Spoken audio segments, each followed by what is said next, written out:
Irmãos, vamos abrir a palavra. Evangelho de Cristo, conforme o registro de Lucas, capítulo 3. Lucas, capítulo 3, versos de 1 a 20.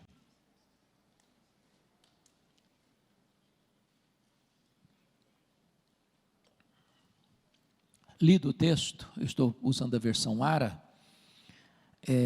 Por favor, mantenha a sua Bíblia aberta nesta passagem. No 15º ano do reinado de Tibério César, sendo Pôncio Pilatos governador da Judeia, Herodes, tetrarca da Galileia, seu irmão Filipe, tetrarca da região de Itureia e Traconites, e Lisânias, tetrarca de Abilene, sendo sumos sacerdotes Anás e Caifás, veio a palavra de Deus a João, filho de Zacarias, no deserto. Ele percorreu toda a circunvizinhança do Jordão, pregando o batismo de arrependimento para a remissão de pecados, conforme está escrito no livro das palavras do profeta Isaías: voz do que clama no deserto, preparai o caminho do Senhor, endireitai as suas veredas.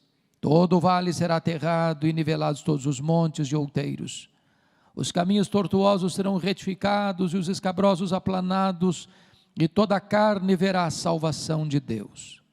Dizia ele, pois, às multidões que saíam para serem batizadas: raça de víboras, quem vos induziu a fugir da ira vindoura? Produzi, pois, frutos dignos do arrependimento, e não comeceis a dizer entre vós mesmos: temos por pai Abraão, porque eu vos afirmo que destas pedras Deus pode suscitar filhos a Abraão. E também já está posto o machado à raiz das árvores. Toda árvore, pois, que não produz bom fruto é cortada e lançada ao fogo. Então, as multidões o interrogavam, dizendo: que havemos pois de fazer? Respondeu-lhes: quem tiver 2 túnicas, reparta com quem não tem. Quem tiver comida, faça o mesmo. Foram também publicanos para serem batizados e perguntaram-lhe: mestre, que havemos de fazer? Respondeu-lhes: não cobreis mais do que o estipulado. Também soldados lhe perguntaram: e nós, que faremos? Ele lhes disse: a ninguém maltrateis, não deis denúncia falsa, e contentai-vos com o vosso soldo. Estando o povo na expectativa e discorrendo todos no seu íntimo a respeito de João, se não seria ele porventura o próprio Cristo, disse João a todos: eu na verdade vos batizo com água, mas vem o que é mais poderoso do que eu, do qual não sou digno de desatar-lhe as correias das sandálias. Ele vos batizará com o Espírito Santo e com fogo. A sua pá ele a tem na mão para limpar completamente a sua eira e recolher o trigo no seu celeiro, porém queimará a palha em fogo inextinguível. Assim, pois, com muitas outras exortações, anunciava o evangelho ao povo. Mas Herodes, o tetrarca, sendo repreendido por ele, por causa de Herodias, mulher de seu irmão, e por todas as maldades que o mesmo Herodes havia feito, acrescentou ainda sobre todas a de lançar João no cárcere. Meus amados, João Batista é certamente uma das figuras mais emblemáticas da Bíblia. João Batista era aquele tipo de homem empolgado com Jesus antes de nascer. Nós poderíamos chamá-lo de a dobradiça da Bíblia. Ele fecha o Velho Testamento e abre o Novo Testamento. Ninguém, certamente, recebeu elogio tão elevado de Jesus do que ele. Jesus disse: dentre os nascidos de mulher, ninguém é maior do que João. João foi escolhido por Deus para abrir o caminho para o Messias, como precursor do Messias, trazendo, portanto, o tempo da salvação, um grande despertamento espiritual. O propósito de Lucas, que era médico e também historiador, é traçar para nós o cenário do império e da província de Israel, em que Deus levantou João Batista. E Lucas, ao fazê-lo, adota um método. Ele parte do geral para o particular, do império romano para a província de Israel. Então vejamos o verso 1. No 15º ano do reinado de Tibério César. Tibério César, como vocês sabem, governou o Império Romano do ano 14 depois de Cristo ao ano 37 depois de Cristo. Se João começou o seu ministério no 15º ano de Tibério, estamos falando que João começou o seu ministério no ano 29 do nosso tempo, da era cristã. A pergunta é, como é que estava o Império Romano? Como é que eram esses líderes do Império Romano nesse primeiro século e antes um pouco, onde o Evangelho é estabelecido? Me permita olhar isso. Poderíamos começar com Júlio César, o grande general que foi assassinado. Inclusive Brutus o apunhalava pelas costas. Vemos César Augusto, que governou do ano 27 a.C. ao ano 14 depois de Cristo, o imperador que governou o mundo quando Jesus nasceu, que foi sucedido por Tibério César, que governou o mundo do ano 14 ao 37, o imperador que dominava o império quando João Batista deu início ao seu ministério, quando Jesus foi crucificado e sepultado e ressurgido dentre os mortos, que foi sucedido por Calígula, ou Gaio, que governou do ano 37 ao 41 e também foi assassinado, que foi sucedido por Cláudio, que governa de 41 a 54, época em que houve uma grande fome no mundo e os judeus foram expulsos de Roma, que foi sucedido por Nero, que governa de 54 a 68, quando Roma é incendiado, e quando começa de forma oficial a brutal perseguição contra a igreja, tempo em que os apóstolos Paulo e Pedro foram martirizados, que foi sucedido por Vespasiano, que inaugura a arena da morte, o Coliseu Romano, que numa festa de inauguração de 100 dias, mais de 10 mil crentes são mortos com requinte de crueldade, que foi sucedido por Domiciano, que governa de 81 a 96, período em que João foi deportado para aquela colônia penal, para aquela ilha vulcânica do Mar Egeu, a ilha de Patmos, onde escreveu o livro de Apocalipse. Por que eu estou trazendo esse resumo? Para mostrar apenas uma coisa: o cenário político do Império Romano, nesse tempo, era um cenário muito cinzento, de homens maus, perversos e sanguinários governando o mundo. Mas agora vem a segunda pergunta: como é que estava a província de Israel? O cenário era melhor? Vejamos, olha comigo ainda o verso 1. Sendo Pôncio Pilatos governador da Judéia, Herodes tetrarca da Galileia, seu irmão Filipe tetrarca da região de Itureia e Traconites, e Lisânias tetrarca de Abilene. Algo muito estranho nesse versículo, porque no ninho dos filhos do rei Herodes, que nós chamamos de tetrarcas, ou seja, o governador de uma quarta parte, tem um homem aqui que é uma ave estranha nesse ninho, o governador Pôncio Pilatos. Ele não é filho de Herodes, ele não é da família herodiana, ele é um governador romano. Como é que veio parar aqui? Como é que caiu de paraquedas aqui? Como é que se explica a presença dele aqui? Por que que o Arquelau, que era o tetrarca da Judéia, conforme Mateus 2:22, não está aqui, e no lugar dele tem aqui um governador romano? Para explicar isso, eu preciso da paciência de vocês, de retornar um pouquinho na história, porque é necessário compreender isso para compreender melhor a mensagem de João. Então vamos recuar um pouquinho na história. Começamos com a tomada de Jerusalém em 586, pelo grande e poderoso Império Babilônico. Ao longo desse cativeiro de 70 anos, a Babilônia caiu nas mãos de um outro império, o Império Medo-Persa, que por sua vez caiu nas mãos de um outro império, o Império Grego ou Greco-Macedônio, um Filipe da Macedônia, Alexandre o Grande, que espalha a cultura helênica, a cultura grega, que era contrária à fé judaica. Época em que também se espalha uma língua universal, o inglês de hoje, a língua grega. Foi nesse tempo que o Velho Testamento foi traduzido para o grego, numa versão tão conhecida por todos nós como Septuaginta. Com a morte precoce de Alexandre o Grande, não tendo ele herdeiro para o trono, o vasto império greco-macedônio é dividido entre 4 generais.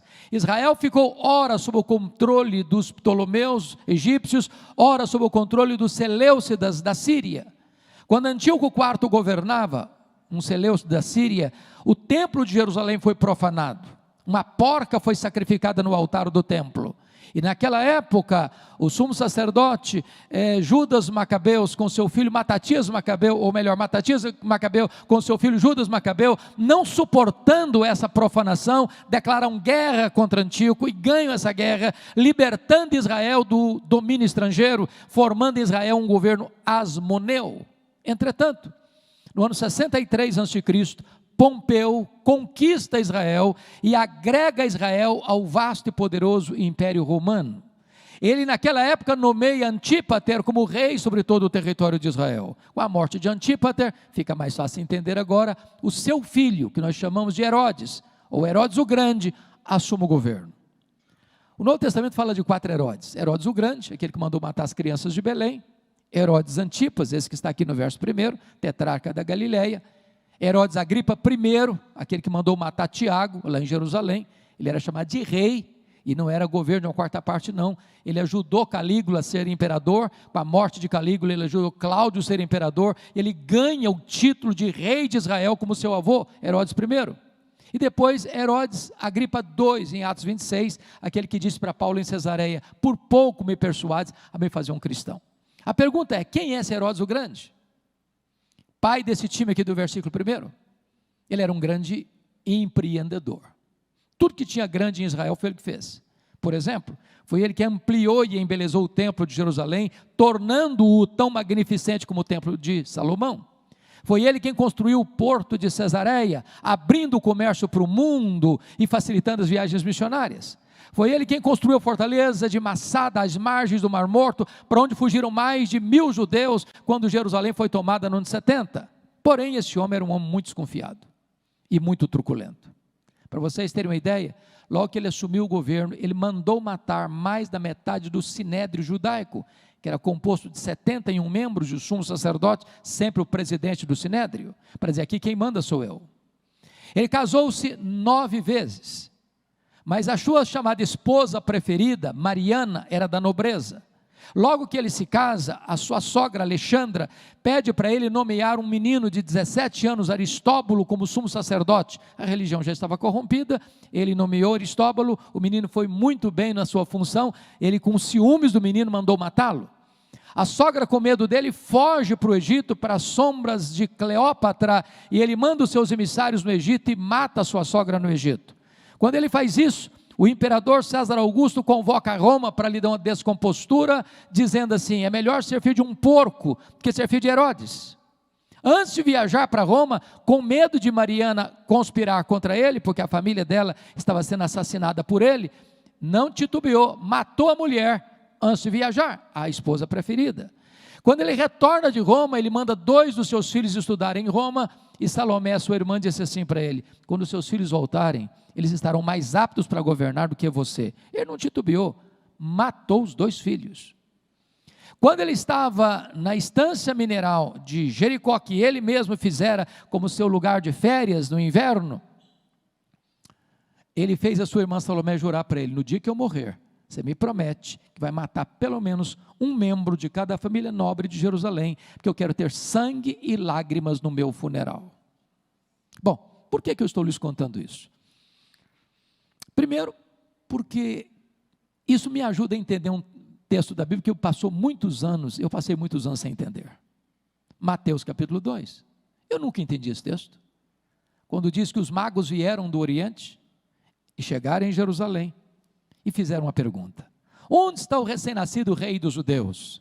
Vimos a sua estrela no Oriente e viemos para adorá-lo. E diz a Bíblia que Herodes se alarmou e com ele toda a cidade de Jerusalém. A pergunta é, como é que um rei se alarma com isso?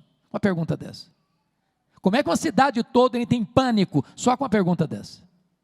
É porque Jerusalém sabia quão terrível, quão truculento, quão sanguinário era esse rei e do que ele podia fazer sempre que alguém na cabeça dele se levantava para ocupar o lugar dele. É por isso que ele mandou matar todas as crianças de Belém e arredores. Bom, eu tenho uma boa notícia para lhes dar. E a boa notícia é esta: os poderosos deste mundo também morrem. Só Jesus, o Rei dos Reis, permanece eternamente no trono.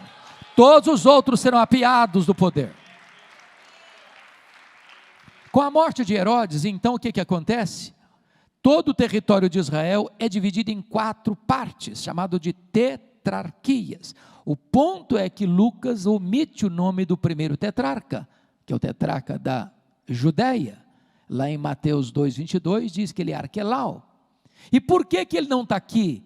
E por que no lugar dele está aqui um governador romano? Bom, o problema é o seguinte: ele era tão mal quanto o seu avô, que quando ele assume o governo, os judeus disseram: nós não aguentamos esse homem, e pediram para Roma: tira esse homem daqui, tira esse homem daqui. Notem que, embora Israel pertencesse ao Império Romano, mas quem mandava em Israel exatamente era a família herodiana, era a família edomeia. E então Roma aproveita o momento, arranca Arquelau do poder, põe o pé dentro de Jerusalém e nomeia um governador romano. Pilatos não é o primeiro, Pilatos é o quinto, Bom, estou lhes contando isso para fazer a segunda pergunta agora. Se o cenário político do império era sombrio, como é que é o cenário político da província de Israel? Esse time aqui é gente boa? Pôncio Pilatos, Herodes Antipas, Filipe, Lisânias? Não, são homens maus, terríveis, truculentos, sanguinários, perversos.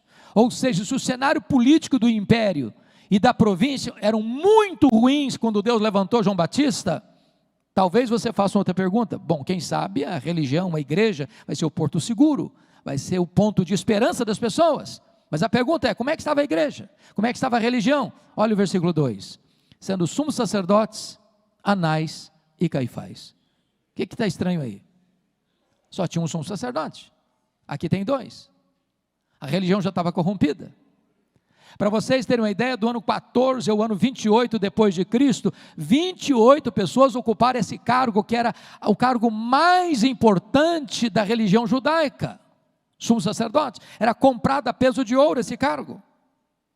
Na verdade, o Anás é o sogro, o Caifás é o genro. O sogro Anás já tinha sido deposto, mas ele era muito influente. Nos bastidores quem mandava era ele. Ele era o sumo sacerdote de fato. O Caifás era apenas um sacerdote de direito. Tanto é verdade que quando Jesus foi preso e interrogado, quem interroga Jesus não é Caifás, é Anás. Mas quem dá a canetada para mandá-lo ao governador é Caifás.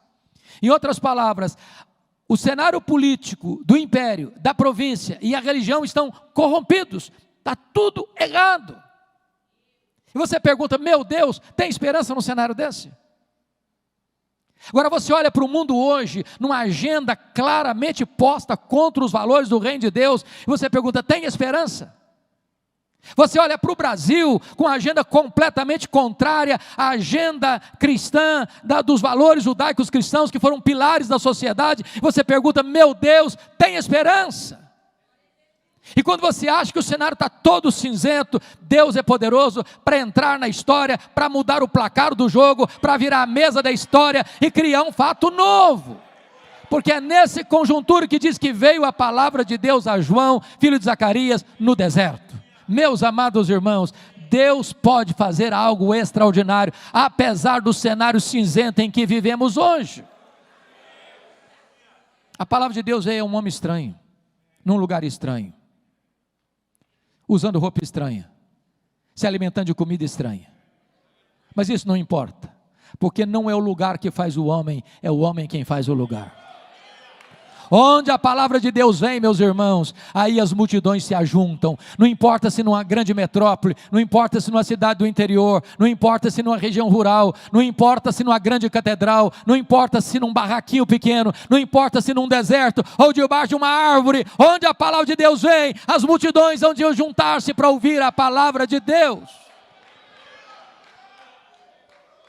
Agora, como é que era o ministério desse homem? Olha o verso 3. Ele percorreu toda a circunvizinhança do Jordão. Isso não é informação, isso é uma agenda, isso é uma metodologia. Leiam os profetas, leia João, leia Jesus, leia os apóstolos, e vocês verão que todos eles pregaram lá fora, onde as pessoas estavam. Hoje nós queremos que as pessoas venham cá dentro, onde nós estamos. Eles gastaram as solas dos sapatos, nós gastamos o assento dos bancos. A agenda deles era centrífuga, nós estamos transformando a agenda do reino em centrípeta. Se nós quisermos impactar o mundo, nós teremos que ir lá fora onde as pessoas estão. Mas a pergunta é: o que esse homem pregou? Tem 400 anos que ninguém escuta um sermão. De Malaquias a João, nós chamamos de silêncio profético. Tem templo, tem música, tem festa, tem sacrifício, mas não tem palavra de Deus. Depois de 400 anos, o primeiro pregador se levanta, e o que é que ele prega? Alguém poderia dizer: ô João, pega leve, esse povo não está acostumado com Bíblia. Se o seu sermão for muito forte, esse povo não vai aguentar. Então prega uma mensagem mais palatável, prega uma mensagem mais politicamente correta. Mas João não era um arauto da conveniência, ele era o profeta do Deus Altíssimo. Ele não era um alfaiate do efêmero, ele era o escultor do eterno. Ele não prega para agradar, ele prega para levar as pessoas à salvação. Ele prega batismo de arrependimento para remissão de pecados. Ele está dizendo, a não ser que você se arrependa, a não ser que você tenha uma nova mente, um novo coração, uma nova vida, não tem perdão, não tem salvação para a sua vida. Mas você pode perguntar ao texto, de onde ele tirou essa mensagem? Ele inventou essa mensagem? Ele criou essa mensagem? A resposta está no versículo 4, conforme está escrito nas palavras do profeta Isaías. Depois de 400 anos, quando o primeiro pregador se levanta, ele não prega do coração dele, ele não prega da cabeça dele, ele não inventa a mensagem, ele não cria a mensagem, ele abre a Bíblia e prega a Bíblia. É a palavra de Deus, é a palavra de Deus, é a palavra de Deus. Deus não tem nenhum compromisso com a palavra do pregador, Deus tem compromisso com a sua palavra. A promessa que não volta vazia, não é a palavra do pregador, é a palavra do Deus vivo. Agora notem comigo, no versículo 4, que João nos é apresentado como o engenheiro de trânsito do reino de Deus. Vós o que clama no deserto, preparai o caminho do Senhor. Eu chamo isso, irmãos, de avivamento espiritual. Porque talvez você pergunte assim, qual o contexto dessa declaração? O contexto aqui é o seguinte, quando um imperador ou um rei, naquele tempo, ia visitar uma província longínqua, não tendo estradas adequadas para a comitiva real passar, ele mandava os engenheiros de trânsito preparar as estradas, abrir estradas. João está dizendo o seguinte, a estrada que é preciso estar aberta para Jesus se manifestar é a sua vida, é a minha vida, é a nossa vida. Isso é avivamento. Eu tive, irmãos, o privilégio de visitar um dos mais importantes avivamentos do século XX, a missão Quassis Zabanto na África do Sul. Esse avivamento aconteceu em 1966 com Earl Stiggin. Ali cegos viram, ali tetraplégicos andaram, ali mortos ressuscitaram. Ali foi construído um templo numa fazenda para 15 mil pessoas com 3 cultos por dia e caravanas do mundo inteiro foram ver o que estava acontecendo. Nós fomos lá, ouvimos a regente do coral, ficou 17 horas no caixão. Quando ela estava sendo levada para o cemitério, o Senhor a levantou da morte. Você pode ler sobre esse avivamento no livro Reavivamento na África do Sul, se você tem acesso ao inglês God Among the Zulus, de Kurt Koch. Quando nós levamos uma caravana lá, brasileiro é místico por natureza, alguns disseram, quem sabe a gente vai ver diante dos nossos olhos um milagre. Pasmem vocês, ficamos 10 dias lá, nem sequer a palavra milagre foi proferida por eles. Mas nós nunca vimos um ambiente tão encharcado da presença de Deus como aquele lugar. Então perguntamos ao pastor Erlon, o que é avivamento? Defina para nós avivamento. Ele disse, avivamento é preparar o caminho do Senhor, para que Ele se manifeste. Nós não produzimos avivamento, nós não agendamos avivamento. Nós não fabricamos avivamento. Avivamento é obra soberana do Espírito Santo. Entretanto, quem prepara o caminho do Senhor somos nós. E para que o caminho seja preparado, tem que existir 4 grandes revoluções na nossa vida. Confira comigo o versículo 5. Todo vale será aterrado. Todo monte outeiro vai ser nivelado. Todo caminho torto vai ser retificado. Todo caminho escabroso vai ser aplanado. Qual o resultado dessa revolução? Versículo 6, um grande avivamento, e toda a carne verá a salvação de Deus. Mas o que significa, irmãos? O que significa um vale? Um vale é um lugar escuro, uma depressão. São as cavernas da alma, são os corredores escuros do coração. São aqueles lugares onde pecados ocultos são guardados às 7 chaves. O que é um vale? Vale fala de separação de 2 montes, são as mágoas, são os ressentimentos, as desavenças, as disputas, as querelas, as divisões. O que é um monte, irmãos? Monte fala de incredulidade. Jesus não fez milagres em Nazaré por causa da incredulidade do povo. O que é um monte? O monte fala de soberba, de altivez, de arrogância, de orgulho. onde tem soberba, onde tem arrogância, aí o Senhor não se manifesta, aí as chuvas do avivamento são retidas.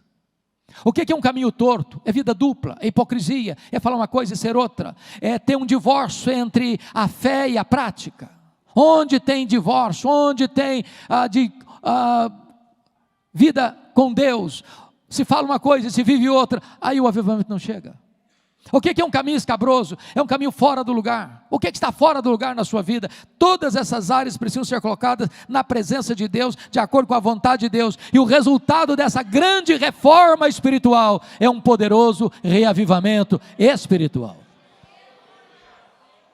Mas você pode perguntar ainda o texto: quem estava ouvindo João Batista no deserto? Confira comigo, versículo 7, versículo 10, está falando de as multidões. Notem que está no plural, não está no singular. Multidões. Se você ler Mateus 3, Marcos 1, Lucas 3, você verá que toda a província da Judéia, toda a cidade de Jerusalém e toda a circunvizinhança do Jordão estava no deserto ouvindo João Batista. Por que eu quero tratar disso aqui? Porque hoje os estudiosos, os experts, os doutores em crescimento de igreja, os teóricos, diríamos nós, dizem assim para você: você quer plantar uma igreja relevante? Plante uma igreja homogênea. Então, um diz assim: eu quero plantar uma igreja para alcançar a classe média alta da sociedade, para ter dinheiro, para investir no reino. Então, vou plantar uma igreja do lado de um grande condomínio de alto padrão. Ou diz: não, eu vou plantar uma igreja para influenciar os formadores de opinião da sociedade. Eu quero gente intelectual, quero gente acadêmica na igreja, eu quero os professores, os acadêmicos, para influenciar as ideias, o pensamento da nossa geração. Então eu vou plantar uma igreja do lado de um grande centro universitário. Eu disse: não, eu vou plantar uma igreja no bairro mais pobre, dos menos favorecidos socialmente, para alcançar os pobres. Eu vou ter opção pelos pobres. Quando eu leio a Bíblia, eu não encontro nada disso. Nada disso. A igreja de Deus, irmãos, é o único lugar do mundo onde o homem mais rico da cidade se assenta do lado do homem mais pobre da cidade. Eles são rigorosamente iguais. A igreja de Deus é o único lugar do mundo onde o maior empresário da cidade, sendo um diácono da igreja, carrega a cadeira nas costas para o pedreiro sentar e sentar com honra. Deus não vê como o homem vê. Deus não olha a cor da pele, Deus não olha a conta bancária, Deus não olha os diplomas da parede, Deus não tem opção nem por esse nem por aquele. Deus ama a todos, e a igreja é este lindo mosaico onde todos são iguais. Mas você pode perguntar ao texto ainda: quais são as ênfases de um sermão de avivamento?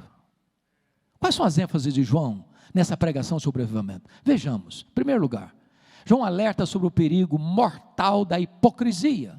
Olha o versículo 7. Quando ele olha para as multidões, ele diz assim: raça de víboras. Meus irmãos, eu fico escandalizado com João. Chocadíssimo.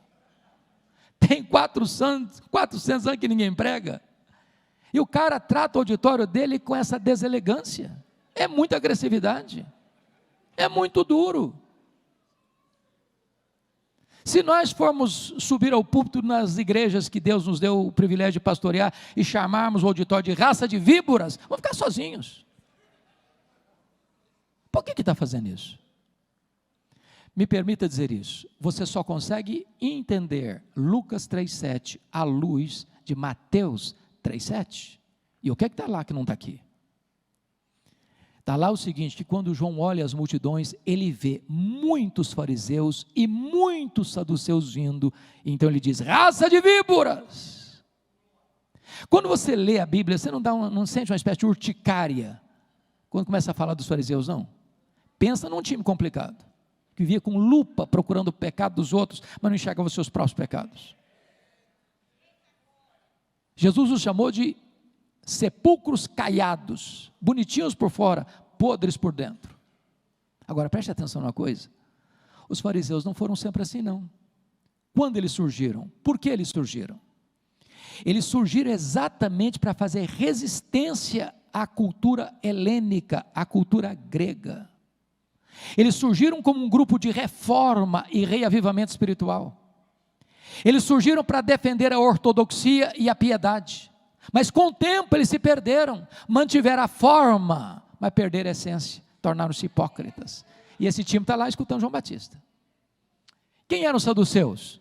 Um grupo que surgiu também nesse mesmo período para resistir ao helenismo, à cultura grega, e eles eram da elite da sociedade, financeiramente falando, mas eles sucumbiram rapidamente à cultura grega. Tanto é fato que vocês sabem que os fariseus não acreditavam, por exemplo, em ressurreição. Por que não? Porque os gregos não acreditavam em ressurreição, por causa do dualismo grego. Eles não acreditavam em anjos, eles não acreditavam em todo o Velho Testamento, só no Pentateuco. Eles, mais do que isso, se tornaram colaboracionistas de Roma. Mais do que isso, eles ganharam em moeda de troca a mina de ouro da religião judaica, a exploração do templo. Vocês sabem que tudo girava em torno do templo. As festas giravam em torno do templo. As caravanas do mundo inteiro vinham a Jerusalém, é só ler Atos 2 para entender isso. Agora preste atenção. Nenhum adorador podia comprar um cordeiro, uma pomba, uma rola para sacrificar com moeda estrangeira. Tinha que fazer a troca da moeda, não podia fazer fora, tinha que fazer lá na praça do templo, nas mesas dos cambistas, com taxas abusivas para eles embolsarem a grana. Nenhum adorador podia trazer de casa um cordeiro, uma pomba, uma rola para sacrificar, tinha que comprar lá na praça do templo por preços abusivos. A praça do templo era feita de mesas de cambistas, de currais de ovelhas, de gaiolas de pombas e rolas. É por isso que Jesus ficou irado e pegou o chicote e saiu virando as mesas, soltando as pombas, abrindo os currais das ovelhas, dizendo: vocês transformaram a casa do meu pai, casa de oração, em covil de salteadores. O que é um covil? É um lugar que o ladrão rouba e foge para lá para se esconder. Esse time está lá escutando João Batista. Quando João Batista os vê, João Batista diz: raça de víboras. Por que ele está falando isso? João Batista está dizendo o seguinte: a hipocrisia é pior do que o veneno das víboras. Porque o veneno das víboras, quem bota nelas é Deus, mas quem bota hipocrisia no coração é o diabo. A segunda ênfase de um sermão de avivamento, irmãos, é o alerta solene sobre a realidade do inferno. Olha o versículo 7. Quem vos induziu a fugir da ira vindoura? Eu fico chocado de novo com João Batista. Tem tanta coisa boa para pregar, irmãos. O amor de Deus, a graça de Deus, a bondade de Deus. Depois de 400 anos, o cara levanta para pregar o primeiro sermão e prega sobre o inferno. É chocante. Eu posso lhes garantir, nós estamos aqui num conselho de pastores. Eu nunca escutei um pastor levantando o púlpito para pregar sobre o inferno, e depois do culto ele recebe um tapinha nas costas de uma ovelha. Esse pastor, que sermão maravilhoso que o senhor pregou hoje. Eu estou indo até mais leve para casa hoje. Não dá ibope não. Mas me permita lhe dizer, é melhor você escutar sobre o inferno do que ir para o inferno. A terceira ênfase, irmãos, de um sermão de avivamento, é o alerta real sobre o perigo de um falso arrependimento. Olha o versículo 8. Produzir, pois, frutos dignos de arrependimento. Não é arrependimento e novamente arrependimento, e novamente arrependimento, é arrependimento e frutos dignos de arrependimento. Por que é importante enfatizar isso?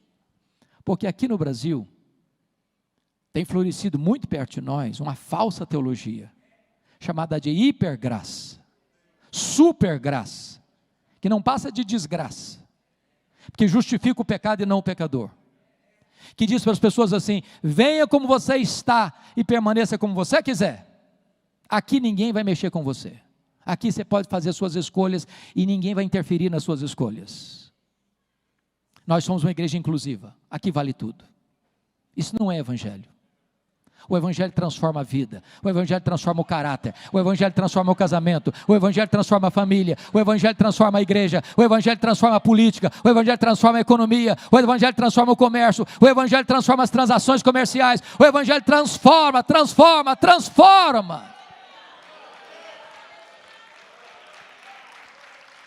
Quarta ênfase de um sermão de avivamento, irmãos, ele alerta sobre o grande perigo da falsa confiança religiosa. Olha o verso 8 ainda. E não comeceis a dizer entre vós mesmos: temos por pai Abraão.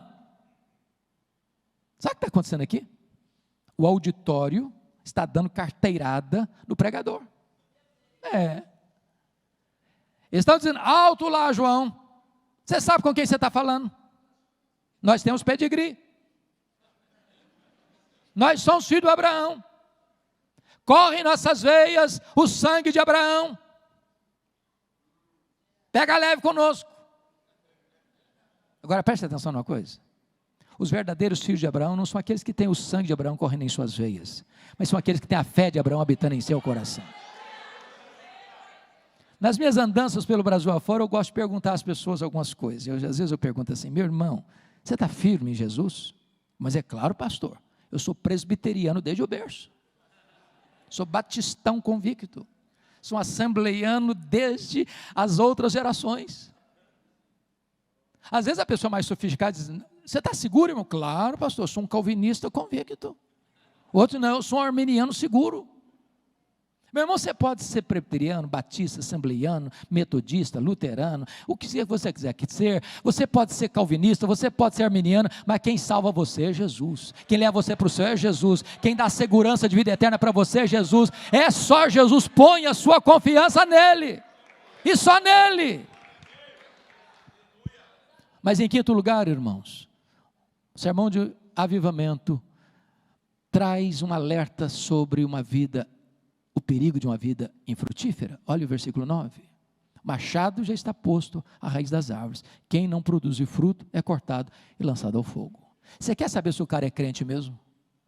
Não escute o que ele fala, veja o fruto que ele produz. Bom, mas agora você ainda vai fazer outra pergunta ao texto: esse tipo de sermão dá resultado? Vamos ver. Confira comigo os versos 10 e 11. Quando as multidões escutam João Batista, o apelo não parte do pregador para o auditório. É sempre assim no avivamento. O apelo parte do auditório para o pregador. O que nós vamos fazer, João, com esse sermão seu de avivamento? Ele responde: quem tiver 2 túnicas, dê uma para quem não tem.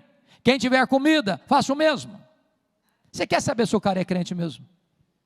Veja se ele é generoso. Generoso. Irmãos, não combina crente mão de vaca, pão duro, avarento, suvina. Crente tem o coração aberto, crente tem o bolso aberto, crente tem as mãos abertas, crente tem a casa aberta, crente é generoso. Agora preste atenção numa coisa: generosidade não é arrependimento. Ninguém vai para o céu porque dá roupa e comida para as pessoas. Generosidade é a evidência do genuíno arrependimento e não um substituto do verdadeiro arrependimento. Vamos ver o segundo resultado? Olha aí comigo os versos 12 e 13. Vieram também os publicanos. Os publicanos mais sofisticados quiseram rasgar seda para Jesus e usaram a seguinte palavra: mestre, e nós? Que faremos? E Jesus diz assim: não cobreis mais do que o estipulado.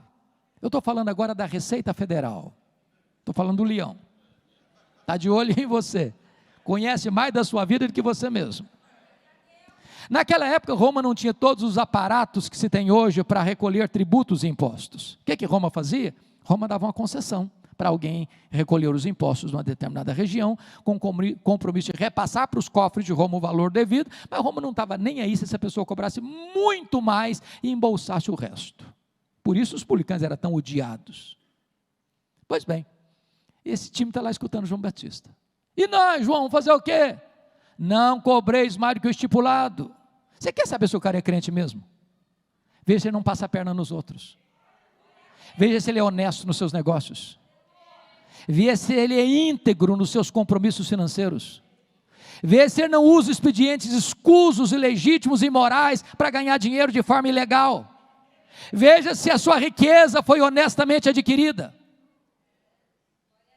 Meus irmãos, eu tenho rodado por aí afora, e eu creio que a igreja evangélica brasileira precisa de um choque ético. Tem muito crente enrolado, tem muito crente que dá cheque sem fundo, tem muito crente que assume compromisso e sabendo que não vai pagar, tem muito crente que dá pernada nos outros para levar vantagem. Crente é honesto, crente é íntegro, o evangelho transforma o caráter do homem.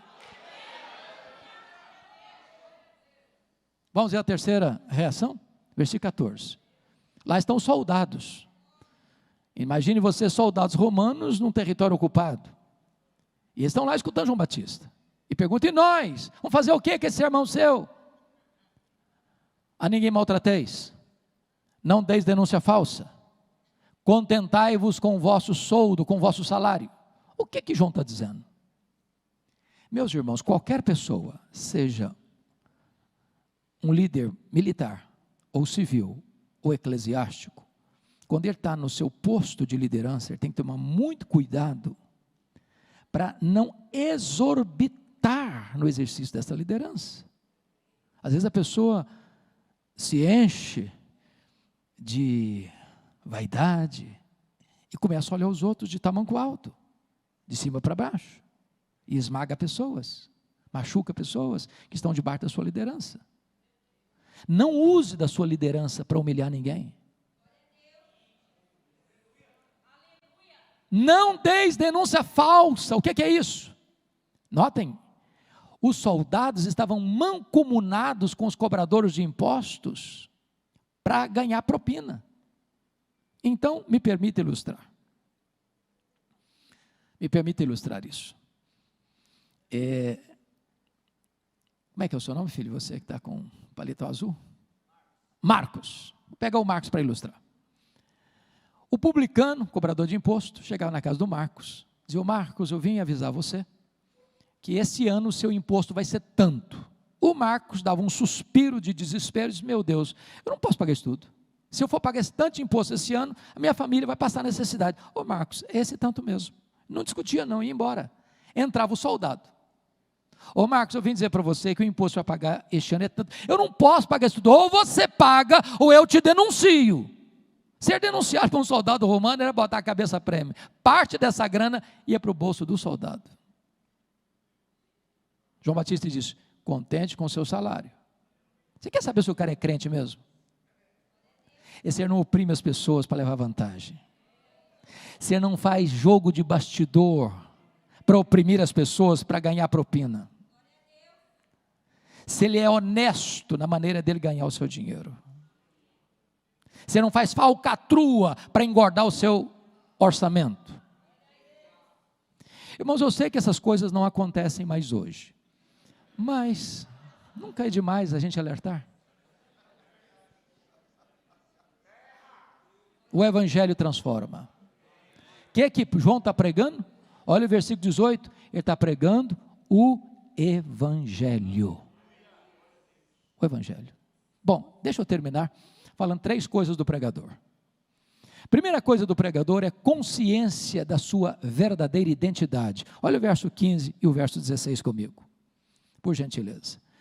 Estando o povo na expectativa, e discorrendo todos no seu íntimo a respeito de João, se não seria ele porventura o próprio Cristo, disse João a todos: "Eu na verdade vos batizo com água, mas vem o que é mais poderoso do que eu, do qual não sou digno de desatar-lhe as correias das sandálias, e ele vos batizará com o Espírito Santo e com fogo." Vamos entender isso aqui. Me permita usar uma expressão de um colega meu, Jeremias Pereira: cara de leão. O João Batista era cara de leão, ele não tinha medo de ninguém. Pregava para a multidão, pregava para publicano, pregava para soldado, pregava para fariseu, pregava para saduceu, ele não amaciava. Chegou um momento em que toda a multidão começou a pensar: "Ô gente, vocês querem saber? Esse cara não é precursor do Messias, é coisa nenhuma." Esse cara é o próprio Messias, é ele, nem outro não, é ele mesmo. Ô gente, 100% dos votos que entraram na urna eram para ele, como Messias. Não você mesmo, nem outro não, vamos para outro não, é ele mesmo. Essa cogitação unânime de todas as multidões transformaram-se numa pergunta sedutora, que beijaram os ouvidos de João Batista com aquela voz sedosa do sibilo da serpente, e a pergunta era esta: "Porventura, tu não és o próprio Cristo?" Olha a tentação aí, olha o perigo aí. Muitos outros já tinham se levantado ali como Cristos. Queriam colocar João num pedestal. Se João tivesse engolido a isca venenosa, eu poderia dizer assim: bom, pensando bem, quer dizer, eu acho que eu sou um fenômeno. Nunca ninguém juntou tanta gente num deserto como eu. Se eu me declarar Messias aqui, o povo já tem do meu lado. Não, ele não engoliu a isca não. Ele foi claro: eu não sou o Messias, eu vim preparar o caminho do Messias. Eu não sou o verbo, eu sou apenas uma voz que clama no deserto. Eu não sou a luz, eu aponto para Jesus e digo: este é a verdadeira luz que vindo ao mundo ilumina todo homem. Eu não sou o cordeiro, eu aponto para Jesus e digo: este é o cordeiro de Deus que tira o pecado do mundo. Eu batizo com água, mas aquele que vem depois de mim é mais poderoso que eu, e ele vos batizará com o Espírito Santo e com fogo. Eu não sou digno de me curvar, desatar as correias das suas sandálias. Eu tenho um lema de vida: convém que ele cresça e que eu diminua. Este homem entende que toda a glória dada ao homem é glória vazia, é vanglória, é idolatria, é abominação para Deus. A ele, só a ele a honra, a glória, o louvor pelos séculos dos séculos.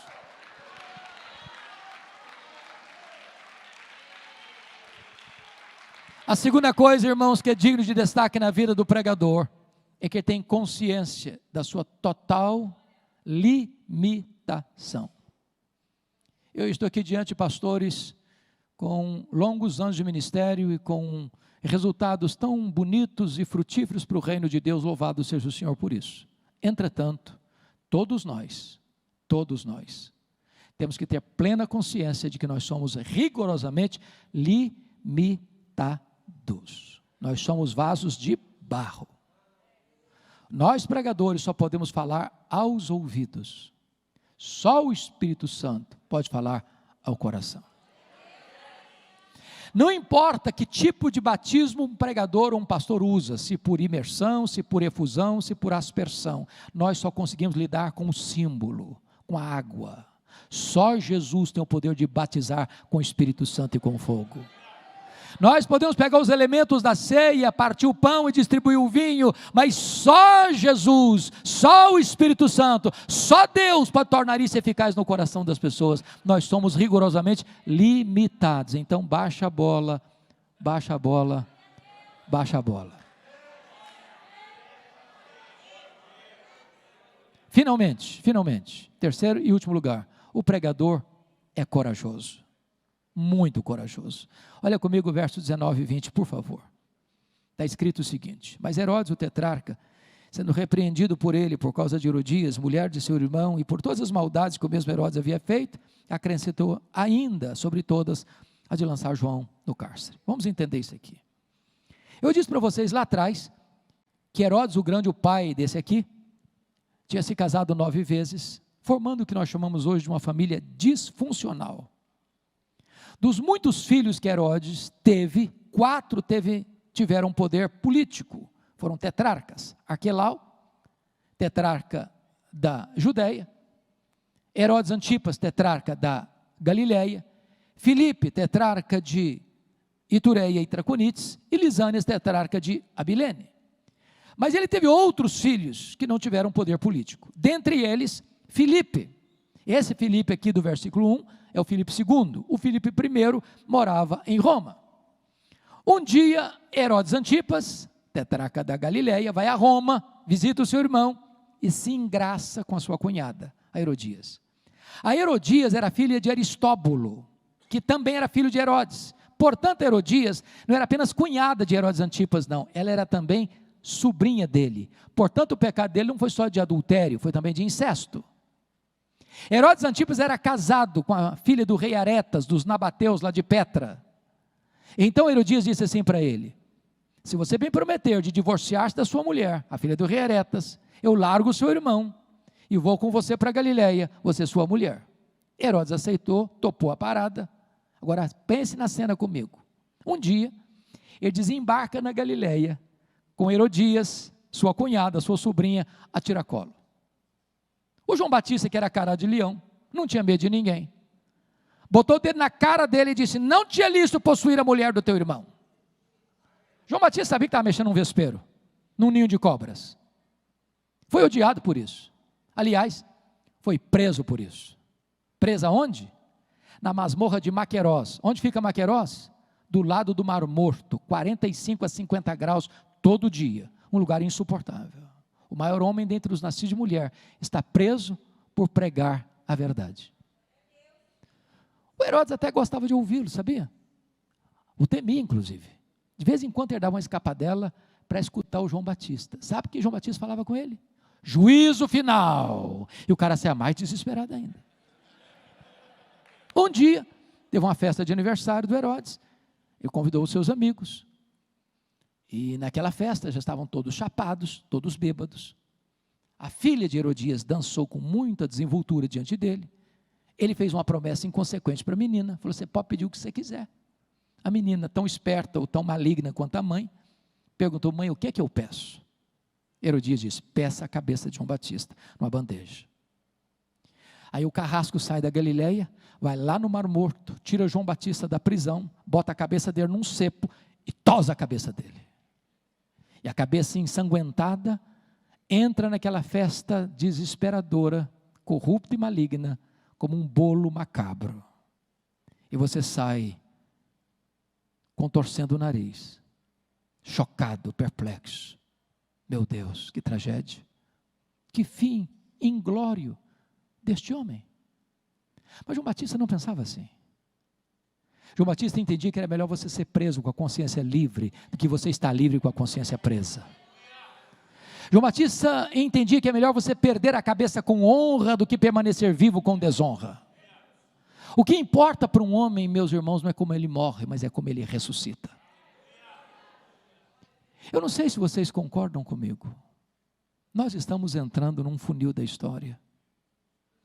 E o clima é sombrio, no mundo e no Brasil.